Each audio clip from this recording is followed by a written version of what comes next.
राम, कृष्ण, शंकर, विष्णु, महेश, गणेश, इन्हें हम प्रत्यक्ष रूप से स्वीकार करते हैं कि ये भगवान है। लेकिन फिर एक प्रश्न और उठता है कि यदि ये भगवान हैं तो इनको भी तो किसी ने बनाया होगा। ब्रह्म, ईश्वर और जगत क्या है, ये एक बड़ा प्रश्न है।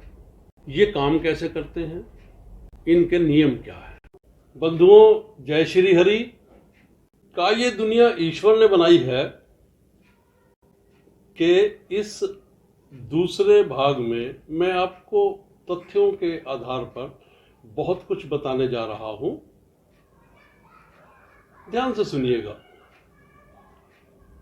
इससे न केवल आपके मन की भ्रांतियां दूर होंगी, बल्कि प्रभु के बारे में और संसार में धर्म के नाम पर जो कुरीतियां फैली हैं, उनके बारे में भी बहुत सी उपयोगी जानकारियां आपको मिलेगी। तो इस प्रश्न का जो पहला भाग है, मुझे उम्मीद है आपने वो पूरा सुन लिया होगा और देख भी लिया होगा। उसमें मैंने कोशिश की थी कि आपको यह बतलाऊं कि किस प्रकार से हमारे यहां पर लोगों ने उनको भी भगवान के रूप में मान लिया, जिन्होंने इस बात के लिए मनाही की थी कि आत्मा और परमात्मा का कोई अस्तित्व होता है। यहां ध्यान देने योग्य ये बात है कि भगवान को मानना ना मानना व्यक्ति की धारणा और विश्वास पर निर्भर करता है।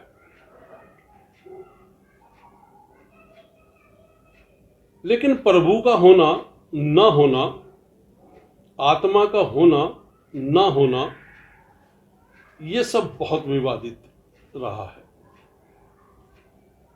दरअसल हम बचपन से ही भगवान माने जाने वाले राम, कृष्ण, शंकर, ब्रह्मा, विष्णु, महेश, गणेश आदि सभी भगवानों की तस्वीरें और मूर्तियां देखते रहते हैं। लेकिन प्रत्यक्ष रूप से उन्हें स्वीकार करने के बाद भी हमें यह लगता है कि यदि ये ईश्वर हैं तो इनको भी किसी ने बनाया होगा। ऐसा प्रश्न होना स्वाभाविक है। इस सृष्टि का रचयिता भी कोई होगा, जिसने ये सूरज, चांद, तारे, पेड़ पौधे और बहुत कुछ सृष्टि रची। तब हमारे मन में कई प्रकार के प्रश्न उठ खड़े होते हैं कि सच्चाई क्या है। इसका पता तो चलना ही चाहिए। हमारे इस कार्य को सबसे ज्यादा सरल और सुगम बनाया आदि शंकराचार्य जी ने। आओ इसे समझने का प्रयत्न करते हैं। अब जब प्रभु का होना ही विवादित है, तब दुनिया प्रभु ने ही बनाई है? यह भी एक प्रश्न हमारे सामने विकराल रूप लेकर खड़ा हुआ है। भारतीय दर्शन वेदों, वेदांतों यानी उपनिषदों आदि पर टिका हुआ है। यह सनातनी संस्कृति वेदों की देन है। ईश्वर से ऊपर भी कोई शक्ति है जिसकी ब्रह्म रूप में परिकल्पना की गई है। इसी आधार पर आदि शंकराचार्य जी ने जो सिद्धांत बनाए, उसी का विस्तार रूप आज हम हिंदुओं की सनातनी संस्कृति है। इसको हम ध्यानपूर्वक सुने और समझने का प्रयत्न करें। आदि शंकराचार्य जी ने ब्रह्मा नहीं, ब्रह्म, ईश्वर और जगत क्या है, यह किस प्रकार से कार्य करता है, इनके अपने नियम क्या है। संभव है वीडियो थोड़ा लंबा हो जाए, लेकिन पूरा सुनिएगा। दरअसल इस दुनिया में जितनी भी चीजें हैं, उनके दो पहलू तो हमें सीधे सीधे नजर आते हैं, किंतु सभी चीजों के एक और भी पहलू होता है जिसे हम तीसरा पक्ष कहते हैं या तीसरा पहलू कहते हैं। जैसे कि यदि हम एक सिक्का उछालें जो या तो सीधा गिरेगा या वो उल्टा गिरेगा, जिसे हम चित और पट भी कह सकते हैं। लेकिन कई बार सिक्का न सीधा गिरता है न उल्टा गिरता है, बल्कि खड़ा ही रह जाता है। ये एक तरीके का तीसरा पक्ष है। चूंकि भारतीय आध्यात्मिक दर्शन में आदि शंकराचार्य जी का स्थान सर्वोपरि माना जाता है, सबसे ऊपर, और वो तीन पहलुओं पर टिका हुआ है। इस सूत्र के लिए आप अपना ध्यान केंद्रित करें और अच्छे से समझने का प्रयास करें, तो मुझे लगता है कि मेरी बात आपको जरूर समझ आएगी। आदि शंकराचार्य जी ने अद्वैत यानी द्वितीयो नास्ति की धारणा के साथ जो उदाहरण और तर्क दिए, वही भारतीय दर्शन या यूं कहूं कि शंकराचार्य दर्शन कहलाया। उन्होंने ब्रह्म और आत्मा को एक ही माना है और इसकी माया के प्रतिबिंब की दृष्टि से जो परिकल्पना की गई है उसकी व्याख्या ऐसे की है। ब्रह्म यानी ईश्वर, आत्मा यानी जीव और जीव से जगत। वो जो मैं तीसरे पहलू की बात कर रहा हूं उसे आदि शंकराचार्य जी के मतानुसार जीवन के सिद्धांत के इस रूप में समझना चाहिए कि सत्य, असत्य और मिथ्या। सत्य वह होता है जिसको कभी भी किसी भी काल में अस्वीकार नहीं किया जा सकता। वह अटल है, अटल ही होता है और शाश्वत होता है। असत्य वह होता है जिसकी व्याख्या या विश्लेषण न किया जा सके। उदाहरण के लिए, जैसे एक आयताकार त्रिभुज है, या दूसरा यूं कहूं कि एक भैंस पेड़ पर चढ़कर घास खा रही थी, जो कभी हो नहीं सकता।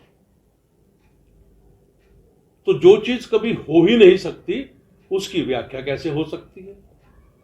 और जिसकी व्याख्या नहीं हो सकती वो असत्य कहलाता है। तीसरा है मिथ्या। जब हम साधारण भाषा में मिथ्या और असत्य शब्द का प्रयोग करते हैं तो लगता है कि ये शब्द झूठ है। ये दोनों शब्द असत्य के पर्यायवाची शब्द लगते हैं। लेकिन मिथ्या का मतलब यह है कि जिस चीज की व्याख्या की जा सके, जिसका विश्लेषण किया जा सके, वह सच भी हो सकता है और वो झूठ भी हो सकता है। अब इस सूत्र को गहराई से समझने के लिए एक बार फिर समझाता हूं। सत्य है जिसका कभी भी खंडन नहीं किया जा सकता, ना भूतकाल में, ना वर्तमान में और ना भविष्य में। असत्य वह होता है जिसका कभी ज्ञान ही नहीं हो सकता, और मिथ्या वह होता है जिसका कभी ज्ञान हो, कभी खंडन हो। यानी जो सत्य और असत्य से अलग होता है वही मिथ्या कहलाता है। सत्य ब्रह्म है, आत्मा ब्रह्म का रूप है, और ब्रह्म के प्रतिबिंब की माया ईश्वर है। आत्मा है जीव, जो ब्रह्म का ही रूप है।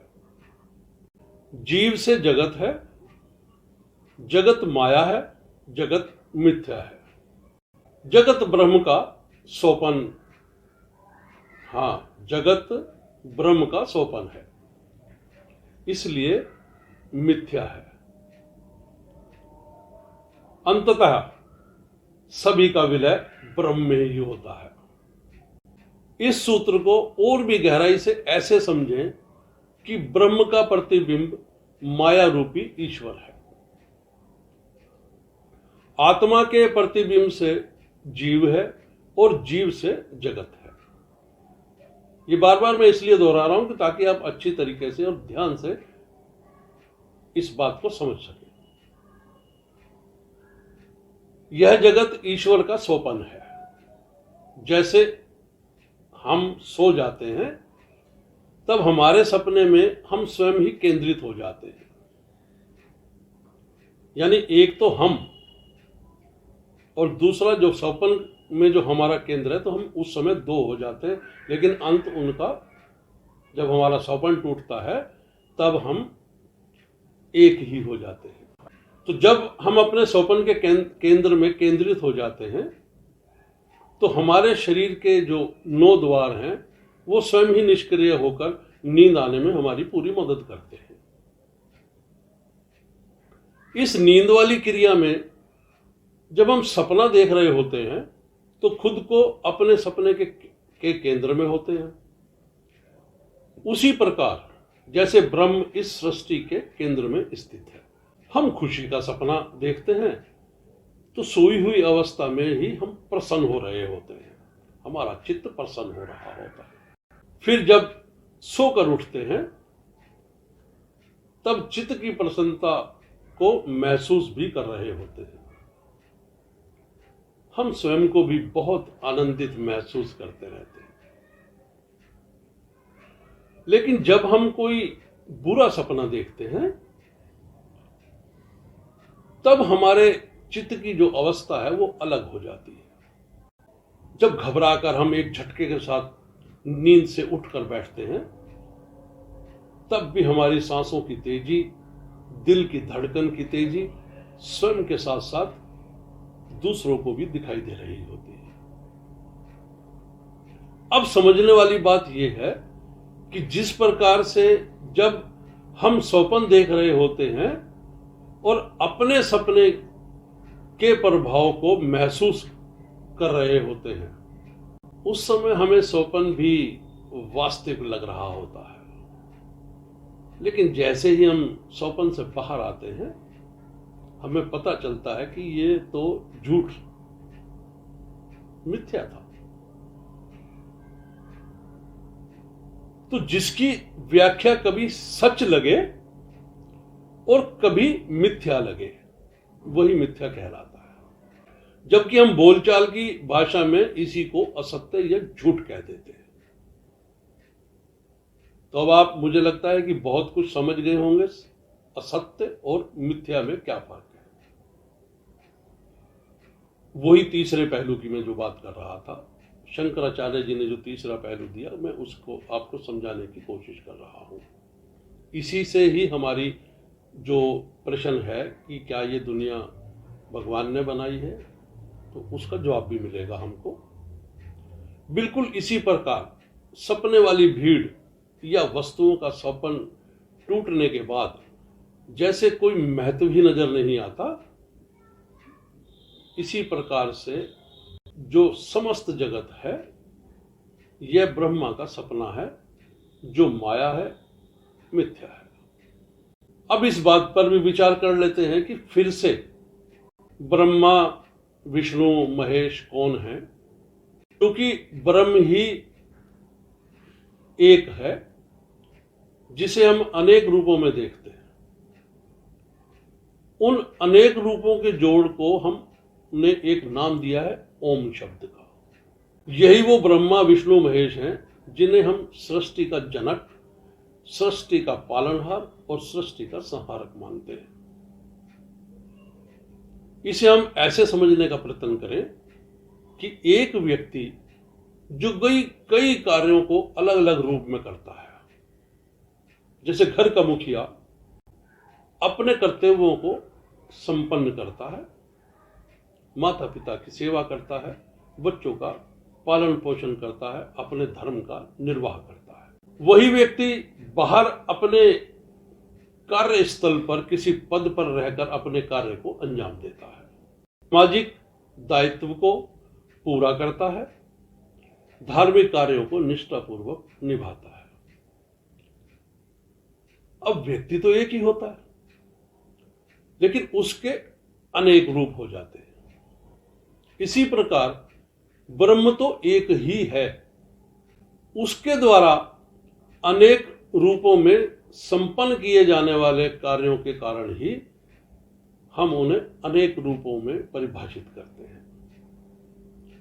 इसलिए हम कह सकते हैं कि माया के प्रतिबिंब का नाम ही ईश्वर है। आदि शंकराचार्य जी के दर्शनानुसार अद्वैत यानी ब्रह्म ईश्वर से बहुत ऊपर की बात है।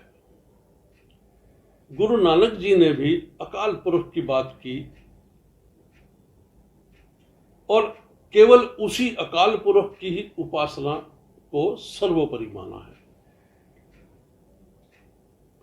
समस्त मानव जाति में केवल एक ही बात प्रचलित है, जो केवल और केवल ईश्वर को ही मानते हैं। फिर चाहे वो मुस्लिम हो, ईसाई हो, यहूदी हो या अन्य किसी और धर्म के लोग, लेकिन सारी दुनिया में भारतीय दर्शन ही एक ऐसा है जहां ईश्वर से ऊपर ब्रह्म की परिकल्पना अद्वैत को यानी द्वितीयो नास्ति को माना है। माना है कि सृष्टि की रचना, उसका संचालन और विलय ब्रह्म में ही होता है।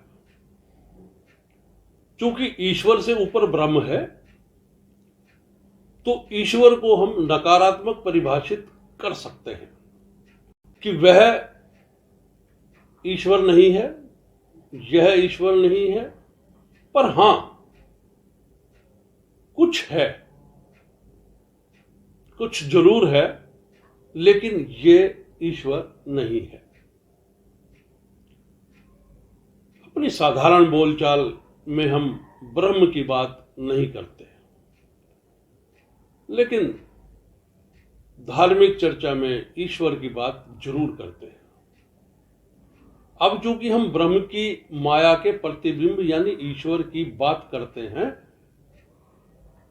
तो हम धर्म को, उसकी चर्चा को हमेशा विवादित पाते हैं। ईश्वर हमारी चर्चा में रहते हैं, ब्रह्म हमारी चर्चा का विषय कभी नहीं रहते, और ना ही कभी इस बात को हमारे कथावाचकों या प्रचारकों ने, जो धर्म के प्रचारक हैं, इन लोगों ने कभी हमें समझाने का प्रयत्न किया है। इसके पीछे दो मुख्य कारण मुझे समझ में आते हैं। एक तो केवल इतना ही बताना जितनी उनकी अपनी समझ है, यानी अल्प ज्ञान। मैं उन कथावाचकों या प्रचारकों की बात कर रहा हूं। और दूसरा, जानबूझकर आम जन को अधूरी बातें बताकर उन्हें धर्म के नाम पर उलझा कर रखना और अपना उल्लू सीधा करना, यानी धन का उपार्जन करना। इससे होता यह है कि सच्चाई आम जन तक पहुंच नहीं पाती, तो लोग केवल ईश्वर तक ही अपने को सीमित कर लेते हैं। जबकि हमारे वेद और आदि शंकराचार्य जी ने जिस ब्रह्म की परिकल्पना कर भगवान के विषय में जो बताया, उसको हमें किसी ने भी व्याख्यान नहीं किया। तो मित्रों, ये यहीं तक, और उम्मीद करता हूं कि मेरा ये जो वीडियो है और ये जो कथा है आपको जरूर समझ आई होगी और गहराई तक समझ आई होगी। निवेदन करता हूं कि यदि मेरा ये वीडियो अच्छा लगा हो तो कृपया मेरे चैनल को सब्सक्राइब करें और मेरे इस वीडियो को अधिक से अधिक शेयर करें। आपका धन्यवाद। जय श्री हरि।